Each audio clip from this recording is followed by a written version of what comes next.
सर्वेभ्यो नमः। सत्यार्थ प्रकाश के द्वादश समुल्लास की दूसरी कक्षा।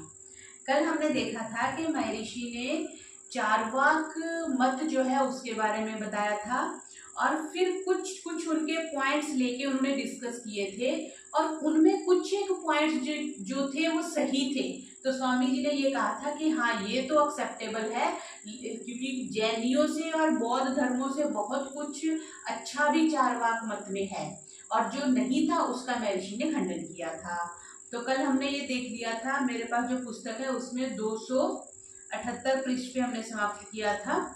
तो आगे आज जहाँ से शुरू कर रहे हैं कि भला विचारना चाहिए कि स्त्री से कुछ बात कर रहे हैं ये समागम वगैरह की, तो इतनी विद्या होनी चाहिए कि सत्य असत्य का विचार कर सत्य का मंडन और असत्य का खंडन करें।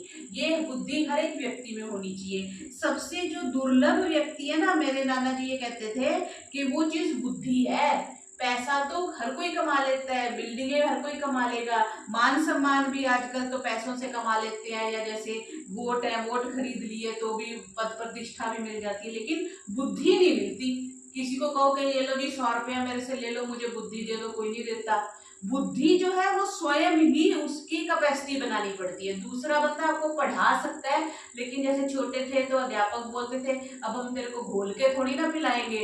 बस वही बात है, कोई भी सब्जेक्ट हो, कोई भी सिद्धांत हो, कोई धर्म की बात हो, कोई स्पिरिचुअल बात हो, कुछ भी साधना की बात हो, कोई भी घोल के नहीं पिला सकता। आप कितना उसको ग्रैस्प करेंगे, जितनी आपकी बुद्धि है। कितनी आपकी बुद्धि है ये आपके कर्माशय पे भी डिपेंड करता है और आपके पुरुषार्थ पे भी डिपेंड करता है। जैसे अब मेरे को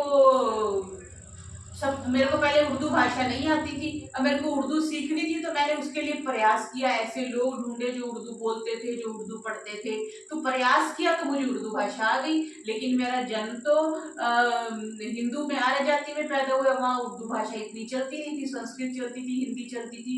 तो कुछ तो हमारा कर्माशय होता है और कुछ हमारा पुरुषार्थ होता है, उससे हमारी जो है वो बुद्धि डेवलप होती है। तो यहाँ पे ये कह रहे हैं कि अपनी बुद्धि से विचार करके सत्य का मंडन और असत्य का खंडन करना चाहिए। 11वें में कह रहे हैं और जो मांस खाना है वो इसलिए उनको राक्षस कहना उचित है क्योंकि वेदों में कहीं भी मांस का खाना नहीं लिखा। इसलिए मिथ्या बातों का पाप इन टीकाकारों को, जिन्होंने वेद के जाने सुने बिना मनमानी से निंदा करी है, उनको ये पाप लगेगा, क्योंकि जो चार्वाक वाले हैं वो वेदों की निंदा करते हैं। सच तो यह है कि जिन्होंने वेदों से विरोध किया और करते हैं और करेंगे, वे अवश्य अविद्या रूपी अंधकार में पड़ के सुख के बदले दारुण दुख पावे, उतना ही न्यून है। जो वेदों की निंदा करते हैं उनको जितना भी दुख मिले वो भी महर्षि कह रहे हैं कम है। इसलिए मनुष्य मात्र को वेद अनुकूल चलना जो है वो समुचित है। बाकी जो बाद में विचारधारा आई, जो मत आए, जो दर्शन आए, शास्त्र आए, वो जो वेद के अनुकूल है, महर्षि कह रहे हैं वो सब स्वीकार्य है, वो सब सत्य है, और जो वेद के विरुद्ध है, चाहे कुछ भी है, वो स्वीकार्य नहीं है। फिर कह रहे हैं जो वाम मार्गियों ने मिथ्या कपोल कल्पना करके वेदों के नाम से अपना प्रयोजन सिद्ध किया, अर्थात यथेष्ट मद्यपान, मांस खाने, परस्त्री गमन आदि दुष्ट कामों में प्रवृत्ति होने के अर्थ वेदों को कलंक लगाया, इन्हीं बातों को देखकर चार्वाक, बौद्ध और जैन लोग वेदों की निंदा करने लगे। पहले वाम मार्गियों ने वेदों की निंदा नहीं करी। उन्होंने बोला मांस खा रहे हैं क्योंकि वेद में लिखा है, ये कर रहे हैं क्यों वेद में लिखा है, ये कर रहे हैं क्यों वेद में लिखा है, सब गलत काम कर रहे हैं और प्रूफ क्या दे रहे हैं, वेद में लिखा है। अब किसी भले आदमी ने जाके वेद देखा तो है नहीं, वेद पढ़ा तो है नहीं, तो उन्होंने समझ लिया क्योंकि वाम मार्गी वेदों को फॉलो करते हैं और ये कहते हैं कि वेद में लिखा है इसलिए वेद निंदनीय है। वो महर्षि बात कह रहे हैं कि इसलिए चार्वाक वाले, बौद्ध वाले और जैन लोग ये वेदों की निंदा करने लगे। किनको देख के? वाम मार्गियों को देख के। और जो चार्वाक वेदों का मूल अर्थ विचारते तो झूठी टीकाओं को देखकर सत्य वेदोक्त मत से क्यों हाथ धो बैठते। झूठी टीकाएं देखी ना पीछे महर्षि ने, वो जो ईसाइयों के कुछ नाम दिए थे जिन्होंने भाष्य किया था कि वो भाष्य ही गलत है, तो उनकी टीका देख करके वो निंदा करने लगे। क्या विचारें? विनाश काले विपरीत बुद्धि। विनाश काल में तो विपरीत बुद्धि होती है। फिर कह रहे हैं जब नष्ट भ्रष्ट होने का समय आता है तब मनुष्य की जो बुद्धि है वो उल्टी हो जाती है। कितनी बड़ी बात है। जब विनाश काल आता है, अच्छी वाली बुद्धि थी, किसी का एक्सीडेंट हो ना, उसको पूछो भला मैं सीधा इसी सड़क से जा रहा था, पता नहीं मेरे मन में क्या आया, मैंने सोचा चलो मैं हाईवे पे चढ़ जाता हूँ, और जैसे ही हाईवे पे चढ़ा टक्कर मार गया और एक्सीडेंट हो गया। तो क्योंकि उसका विनाश काल आया पड़ा था, इसलिए उसकी बुद्धि पलटी। और ऐसे ही इसको सही में भी लगा लेना चाहिए। जितनी भी लकोक्तियां होती है, जितने भी सिद्धांत है ना, मैक्सिमम जो सिद्धांत, अगर आपने केमिस्ट्री में भी शायद ऐसा होता है, ये अपने बताएंगे, ये साइंस टीचर रहे हैं, अगर वो एक तो होता है ना H2+O = H2O, है ना। कुछ रिएक्शंस ऑर्गेनिक केमिस्ट्री में ऐसी होती हैं कि H2O होता तो नहीं है, मैं एग्जांपल से बता रही हूँ कि H2 = H2+O कर दो, मीन जो रिएक्शन है वो दोनों तरफ हो जाए, डायरेक्ट भी जाए और बैक भी जाए। इस तरह से बहुत से, जैसे विनाश काले विपरीत बुद्धि है, तो जब शुभ काल आता है तो बुद्धि भी सही हो जाती है। जब जिसकी अच्छा होना होता है जीवन में, वो अच्छा खान पान करने लग जाएगा, अच्छा धार्मिक बन जाएगा, अच्छे परोपकार के कर्म करने लग जाएगा। क्यों? क्योंकि उसको आगे अच्छा मिलना है। तो इस दृष्टि को मैं ऐसे देखती हूँ। मैं ऐसा नहीं कहती, लेकिन जितना मेरे को समझ में आया है, कर्माशय वैसे तो कर्मणा गहनो गति, कर्म की जो गति है उसको हम समझ ही नहीं सकते। हम सही चल रहे हैं, हमारे साथ गलत हो रहा है, हम गलत चल रहे हैं तो हमारे साथ सही हो रहा है, तो ऐसा क्यों हो रहा है। लेकिन मुख्य तौर पर जो बात समझने की है वो ये कि अगर हमारा कर्माशय में अच्छा होना है, सपोज कुछ अच्छा होना है, तो उससे पहले वो परमात्मा कोई परिस्थिति तो बनाएगा ना, कोई स्थिति तो बनाएगा कि हमारे साथ अच्छा हो जाए। तो कैसे बनाएगा?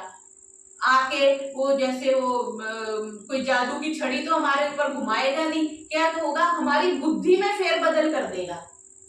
वो हमें बता देगा कि फला काम करना है तो इस बंदे को जाकर मिलो, इस बंदे से बात करो, इससे गाइडेंस लो, तो आपका काम सफल हो जाएगा। और जब बुरा काम आना होता है तो वो बुद्धि भ्रष्ट कर देगा। हम जो हमें उल्टी सलाह देने वाले हैं, जो परेशान करने वाले हैं, जो हमारी लूट खसूट करने वाले हैं, हमें उनसे मिलवा देगा।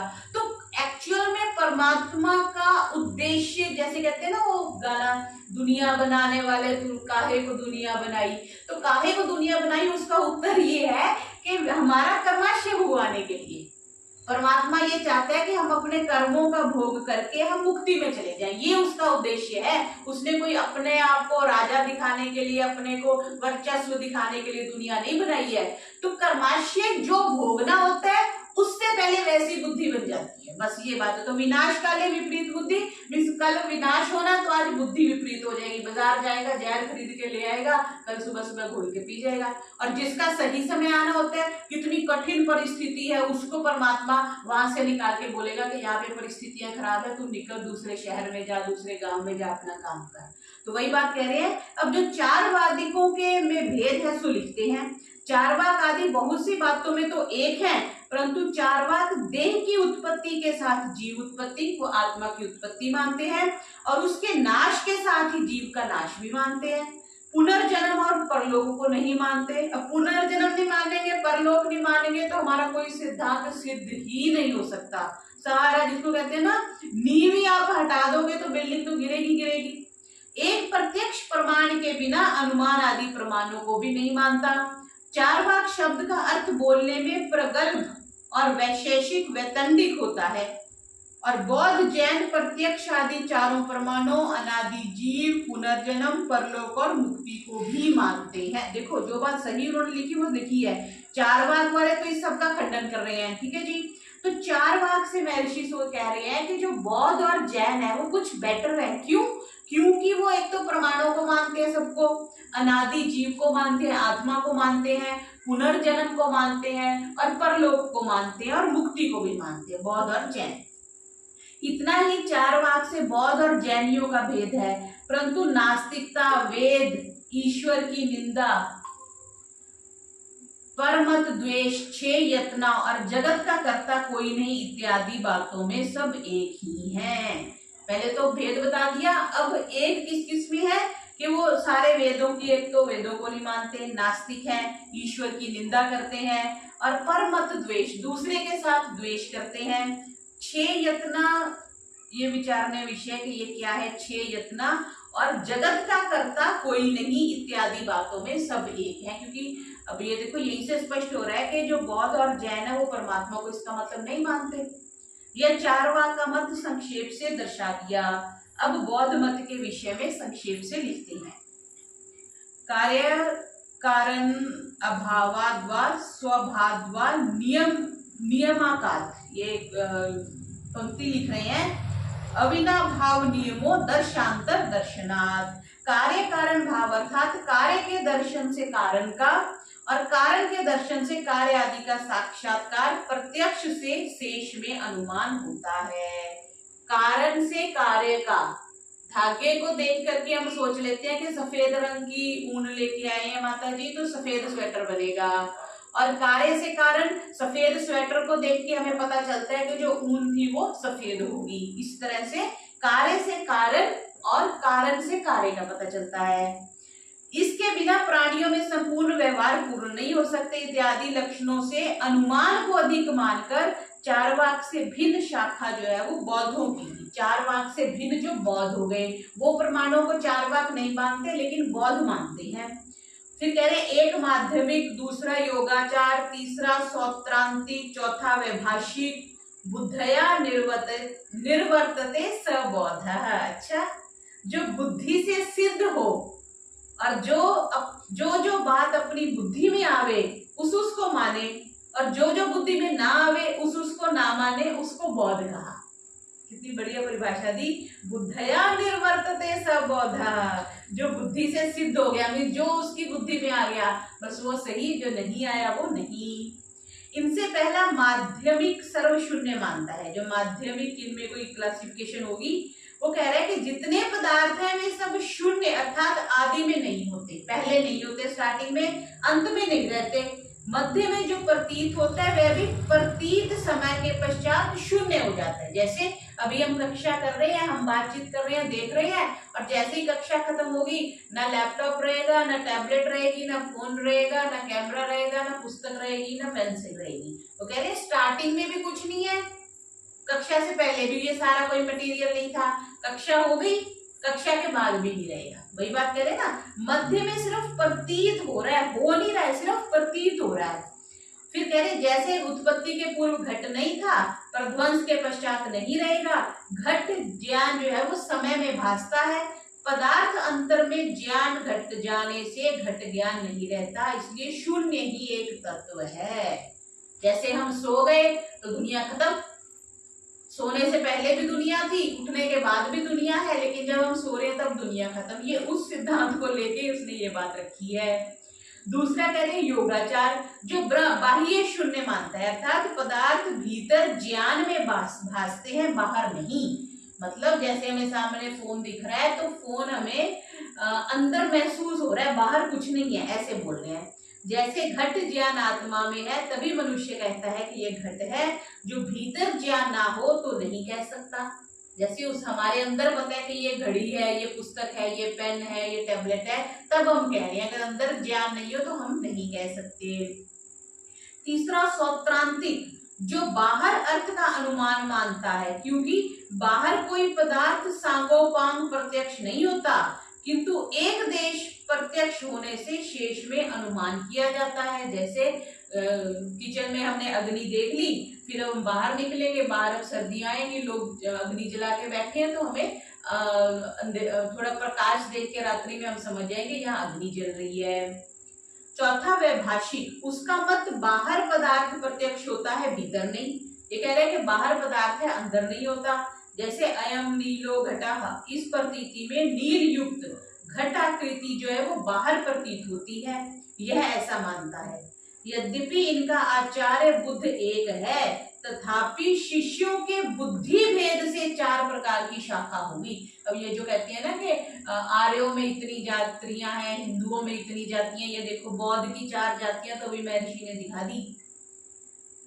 जैसे सूर्यास्त होने में जार पुरुष स्त्री गमन, चौर चौरी कर्म, विद्वान सत्य भाषण आदि श्रेष्ठ कर्म करते हैं, समय एक परंतु अपनी बुद्धि के अनुसार भिन्न भिन्न चेष्टा करते हैं। इसको भी अंडरलाइन करेंगे, समय तो एक ही है परंतु अपनी बुद्धि के अनुसार भिन्न भिन्न करते हैं। कहते हैं ना रात्रि किसको प्यारी होती है, जिसने व्यभिचार करना है उसको, चोर को और साधु को।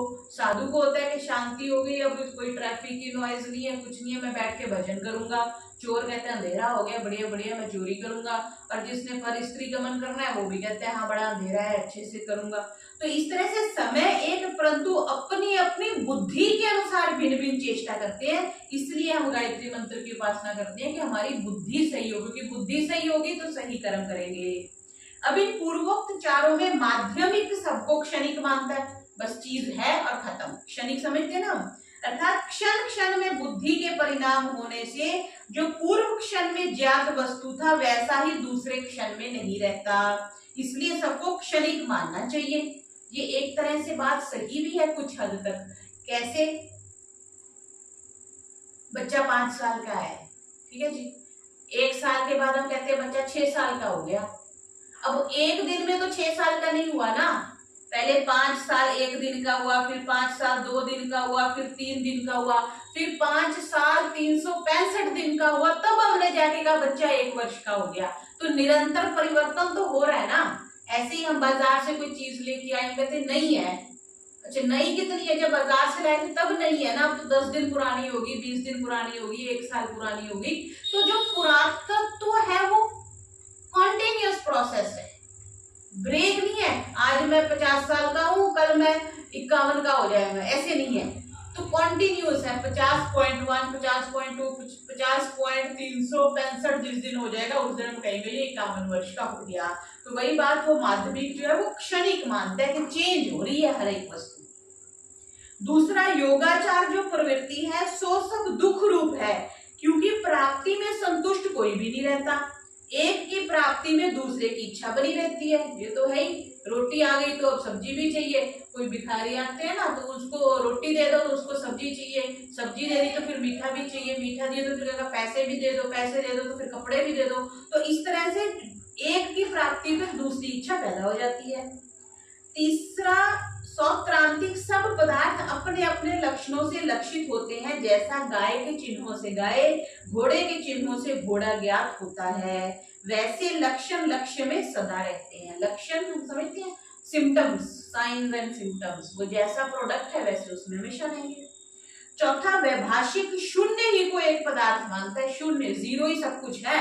प्रथम माध्यमिक सबको शून्य मानता था, उसका पक्ष वैभाषिक का भी है इत्यादि। बौद्धों में बहुत से विवाद पक्ष हैं, देख लो।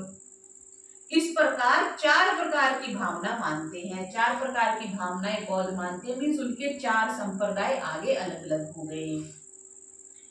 इसका उत्तर फिर आगे दे रहे हैं कि जो सब शून्य हो तो शून्य को जानने वाला शून्य नहीं हो सकता। सारा कुछ वो कहते हैं शून्य है, सारा कुछ जो है वो जीरो है। अब सारा कुछ ही जीरो है तो जो जीरो को जान रहा है वो जीरो से ज्यादा है तभी तो जान रहा है, ये बात कह रहे हैं। सब शून्य होवे तो शून्य को शून्य नहीं जान सके, इसलिए शून्य का ज्ञाता और जे 2 पदार्थ सिद्ध होते हैं। सामने मोबाइल है और हम हैं, तो 2 चीजें होगी ना, हम मोबाइल को देख रहे हैं, अगर सामने सारा कुछ शून्य है, हम शून्य को देख भी रहे हैं, तो हम शून्य से तो बढ़ गए ना, ये बता। तो सब कुछ शून्य तो नहीं हुआ, कुछ शून्य से अलग भी हो गया, ये बात आ रही है। और जो योगाचार ब्रह्म शून्य तो मानता है, तो पर्वत इसके भीतर होना चाहिए। बाहर जो शून्य मान रहा है, तो महर्षि कह रहे हैं कि जो इतने बड़े बड़े पर्वत हैं वो उसके अंदर होने चाहिए। जो कहे कि पर्वत भीतर है, तो उसके हृदय में पर्वत के समान अवकाश का इतना बड़ा तो अंदर है नहीं, इसलिए बाहर पर्वत है और पर्वत ज्ञान आत्मा में रहता है, ये सिद्धांत की बात है। वस्तु वास्तविक जो है वो बाहर होती है, उसका ज्ञान अंदर होता है। लड्डू बाहर पड़ा है, ज्ञान लड्डू का अंदर है कि ये मीठा है। बाहर आम पड़ा है, ज्ञान अंदर है कि ये रस से भरा हुआ है। ज्ञान हमेशा अंदर होता है। और आत्मा की जो तृप्ति है, आत्मा की जो भूख है, वो ज्ञान तक सीमित है। लड्डू आत्मा के अंदर थोड़ी जाता है, आम आत्मा के अंदर थोड़ी जाता है। आम तो मुंह के अंदर गया, ईसोफेगस से होकर स्टमक में गया, टेस्ट मुंह में आ गया। तो जो आम खट्टा था, मीठा था, आम दशहरी था, आम लंगड़ा था, ये सारा जो ज्ञान है ना, जो ज्ञान सूक्ष्म, वो आत्मा के अंदर जाता है और वही आत्मा को तृप्ति कर देता है। वो हम भोजन करके कहते हैं हाँ तृप्त होगी, आत्मा तृप्त होगी। कोई नहीं कहता जीभा तृप्त होगी, कोई ज्यादा कहते हैं पेट भर गया, है ना, लेकिन तृप्ति जो शब्द है वो आत्मा में होता है। तो ज्ञान जो है वो हमेशा आत्मा में जाता है। जो गुण आत्मा, पीछे हमने किया था ना, ज्ञानानि आत्मनि आत्मनि लिंगम, आत्मा के लिंग में ज्ञान एक है। फिर कह रहे स्वक्रांति किसी पदार्थ को प्रत्यक्ष ही नहीं मानता, तो वह आप स्वयं और उसका वचन भी अनुमेय होना चाहिए, प्रत्यक्ष नहीं होना चाहिए। किसी चीज को मानता ही नहीं कि कुछ सामने को, तो सब अनुमान है।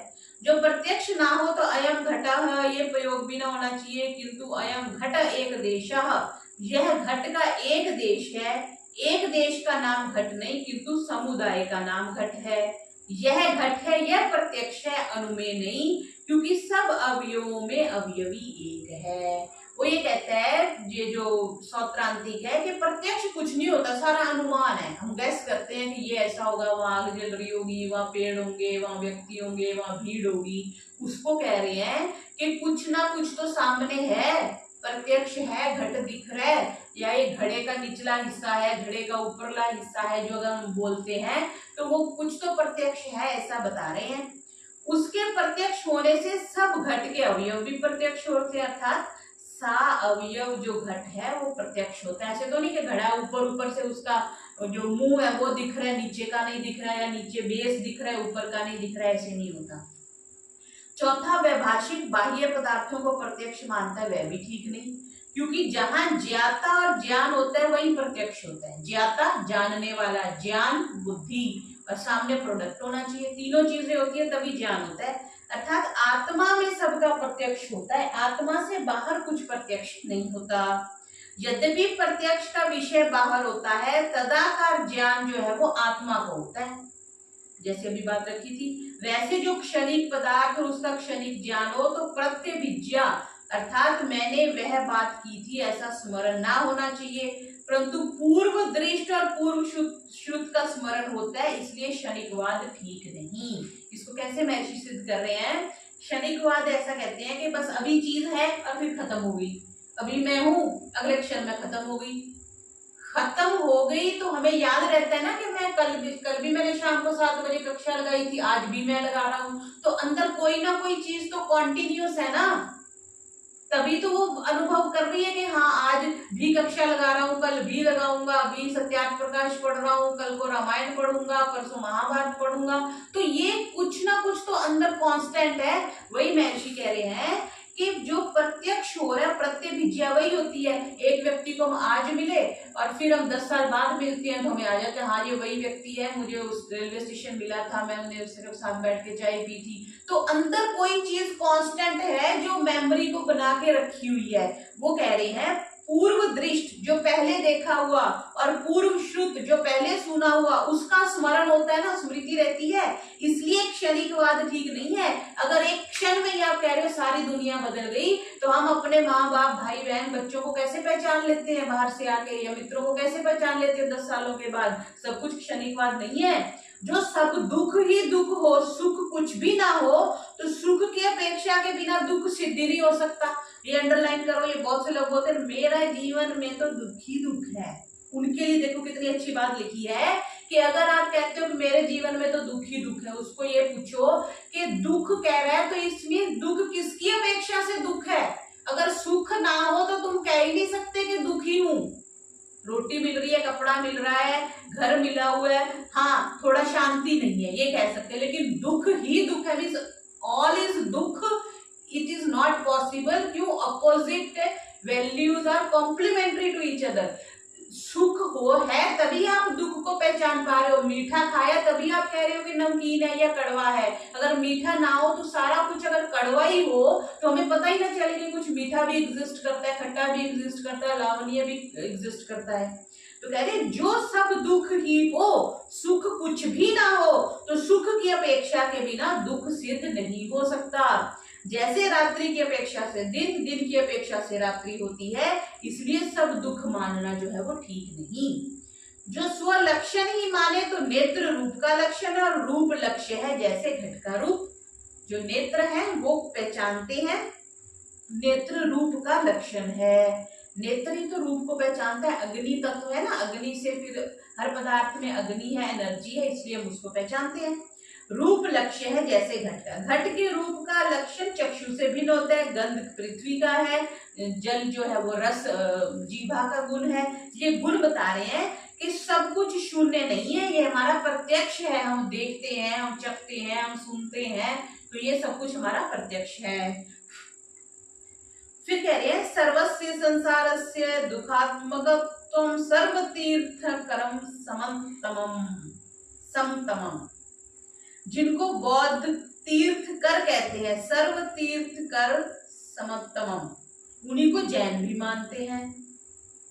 अच्छा, जिनको बौद्ध तीर्थकर मानते हैं, जिनके तीर्थकर हुए हैं ना, जैसे हम अवतार कहते हैं वैसे ये तीर्थकर कहते हैं, उन्हीं को जैन भी मानते हैं, इसलिए ये दोनों एक हैं। पूर्वोक्त भावना चतुष्टय अर्थात भावनाओं में सकल वासनाओं की निवृत्ति से शून्य रूपी निर्वाण और मुक्ति मानते हैं। अपने शिष्यों को योग और आचार का उपदेश करते हैं। गुरु के वचन का प्रमाण करना, अनादि बुद्धि में वासना होने से बुद्धि ही अनेकाकार भासती है। चित्त चैतात्मक स्कंद 5 प्रकार के ये मानते हैं। ये बौद्ध और जैन की बात कर रहे हैं। फिर इन्होंने एक श्लोक देके बताया क्या, उनमें से जो इंद्रियों से रूप आदि विषय ग्रहण किया जाता है, जैसे हमने आंख से देखा, कान से सुना, नाक से सूंघा, कह रहे वे रूप स्कंद हो गया। फिर ऐसे ही वेदना स्कंद, जब पेन होता है, गौ आदि संज्ञा का संबंध बना दिया। ऐसे कुछ उन्होंने ऐसा श्लोक सा बना के उसकी व्याख्या करी है। फिर आगे कुछ श्लोक दे रहे हैं, 4 श्लोक देके क्या कह रहे हैं, ये नेगेटिव पक्ष है, पूर्व पक्षी की बात है, इसलिए हम इसको ऐसे ही देख रहे हैं। द्वार दशायतन कोई पूजा ये लोग करते हैं, क्या है उसमें 5 ज्ञान इंद्रियां, श्रोत, त्वक, चक्षु, जीभा, नासिका, 5 कर्म इंद्रियां, ये 10 इंद्रियां हो गई। मन बुद्धि, इनका ही सत्कार अर्थात इनको आनंद में प्रवृत्त रखना बौद्ध का मत है। मतलब ये इंद्रियों को मानते हैं और मन बुद्धि को मानते हैं। तो महर्षि ये उत्तर दे रहे हैं कि जो सब संसार दुख रूप होता तो किसी जीव की प्रवृत्ति नहीं होनी चाहिए। हमारी दुख से बचने की प्रवृत्ति होती है ना, भूख लगती है तो हम रसोई की तरफ भागते हैं, ठंड लगती है तो हम कंबल ढूंढते हैं, हीटर ढूंढते हैं, गर्मी लगती है तो एसी ढूंढते हैं।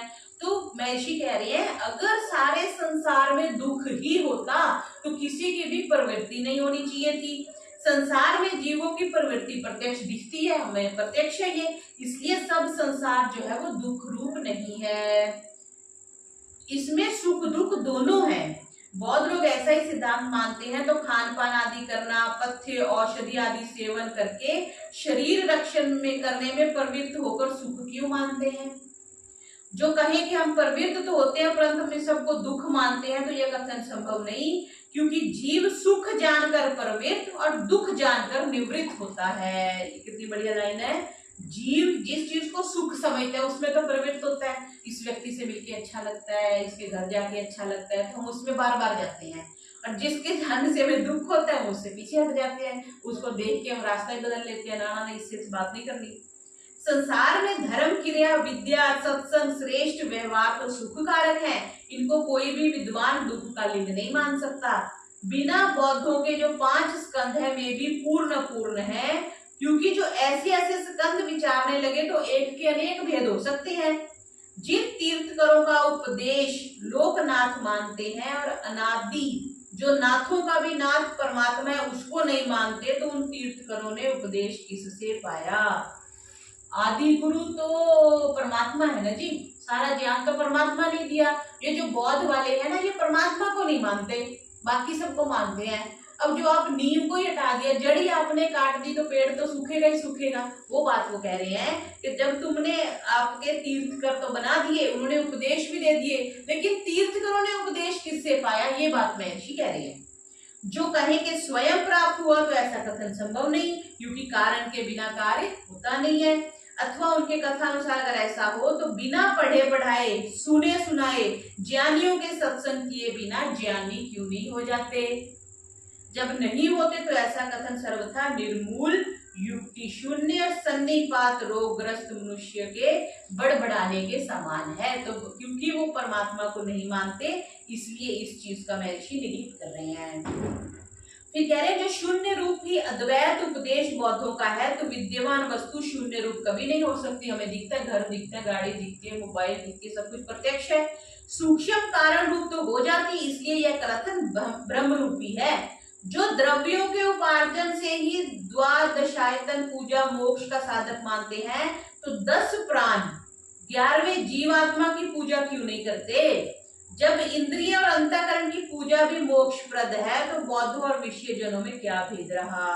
जो उनसे ये बौद्ध नहीं बच सके, तो मुक्ति भी कहाँ रही? ये 10 प्राण और 11वां जीवात्मा की पूजा तो नहीं करते, लेकिन अंतःकरण और इंद्रियों की पूजा करते हैं और उससे मुक्ति होनी मानते हैं। क्या ही इन्होंने अपनी अविद्या की उन्नति की है, जिसका सादृश्य इनके बिना दूसरों से नहीं घट सकता। निश्चय तो यही होता है कि इनको वेद ईश्वर से विरोध करने का यही फल मिला। पूर्व तो संसार की दुख रूपी भावना करी, जो कि सही नहीं है। फिर बीच में द्वादशायतन पूजा लगा दी। क्या इनकी इस पूजा संसार के पदार्थ से बाहरों की है, जो मुक्ति की देने वाली हो सके? तो भला कभी आंख मीच के कोई रत्न ढूंढा चाहे वह ढूंढे, कभी प्राप्त हो सकता है? आंख बंद करके तो नहीं ना। वो शिव जी और पार्वती की कहानी सुनाई थी ना, और जब उसके आगे 5 मोहरे गिरा देते हैं, तो वो व्यक्ति आंखें बंद करके चलने लग जाता है और मोहरों को इग्नोर कर देता है। अगर हम आंखें बंद करके ही चलेंगे, तो हमें मुक्ति रूपी सुख प्राप्त नहीं हो सकता। ऐसा ही इनकी लीला वेद और ईश्वर को न मानने से हुई। अब भी सुख चाहे तो वेद और ईश्वर का आश्रय लेकर अपना जीवन सफल करें। तो आज का पाठ इतना ही रखते हैं, चर्चा आगे चलेगी। ओम ओम